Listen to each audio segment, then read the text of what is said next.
Policy સાથે તો આરબીઆઈએ repo rate 5.50% પર યથાવત રાખ્યો છે અને સાથે જ એમપીસીનું વલણ પણ ન્યુટ્રલ પર યથાવત રાખ્યું છે. સાથે જ આરબીઆઈએ FY26નું રિટેલ મોંઘવારીનું અનુમાન પણ ઘટાડ્યું છે. સાથે જ FY26માં સીપીઆઈ મોંઘવારીનું અનુમાન 3.7%થી ઘટાડીને 3% કરવામાં આવ્યું છે. આરબીઆઈ ગવર્નર સંજય મલ્હોત્રાએ કહ્યું કે મોંઘવારી પર નિર્ણાયક નિર્ણયો આગળ પણ લેતા રહીશું અને સાથે જ તેમણે હાલ ચાલી રહેલી જીઓપોલિટિકલ પરિસ્થિતિ પર પણ નિવેદન આપતા કહ્યું કે જીઓપોલિટિકલ અનિશ્ચિતતા હજુ યથાવત છે, પરંતુ ગ્લોબલ ટ્રેડ પડકારો કંઈક અંશે ઓછા છે. ટેરિફને લઈને પણ તેમણે કહ્યું કે ટેરિફને લઈને અનિશ્ચિતતાઓ હજુ પણ વધી રહી છે.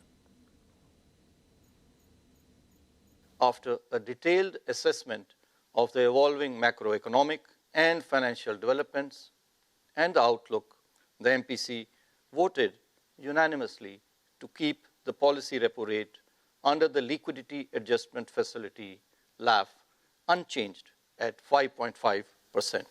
The MPC also decided to continue with the neutral stance.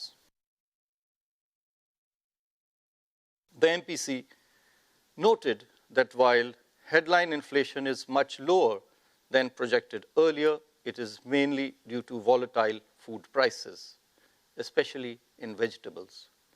Core inflation, on the other hand, has remained steady around the 4% mark as anticipated. Inflation is projected to go up from the last quarter of this financial year. Geopolitical uncertainties have somewhat abated, even though global trade challenges continue to linger. Over the medium term also, the Indian economy holds bright prospects in the changing world order, drawing on its inherent strength, robust fundamentals, and comfortable buffers. Opportunities are there for the taking, and we are all making efforts to create enabling conditions through a multi-pronged yet cohesive approach to policy making. The uncertainties of tariffs are still evolving. Monetary policy transmission is continuing. The impact of the 100 basis points rate cut since February 2025 on the broader economy is still unfolding.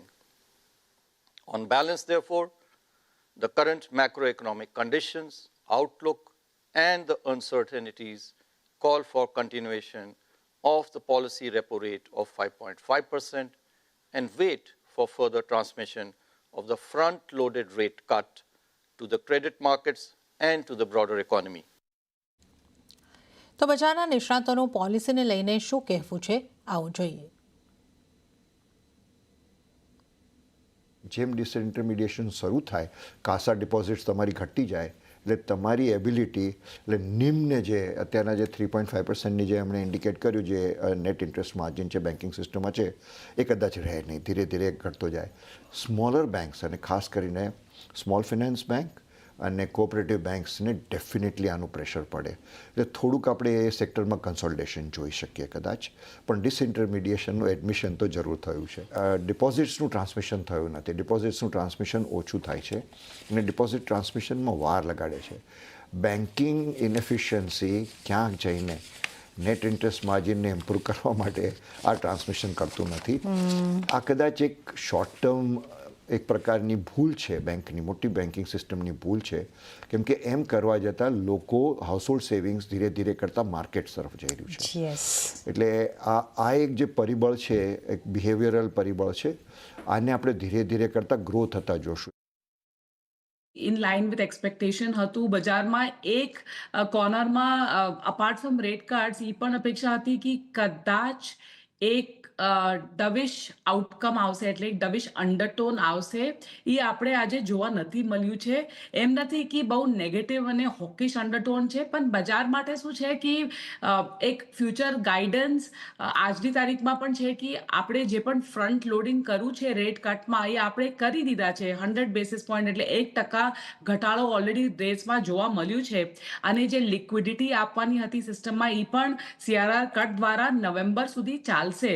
તો આવા બધામાં all the positive news જેવી રીતે કહેવાય ને already backed in છે, તો ઇન્ક્રિમેન્ટલી બજાર માટે latching on two something positive આજની તારીખમાં નથી. તો હવે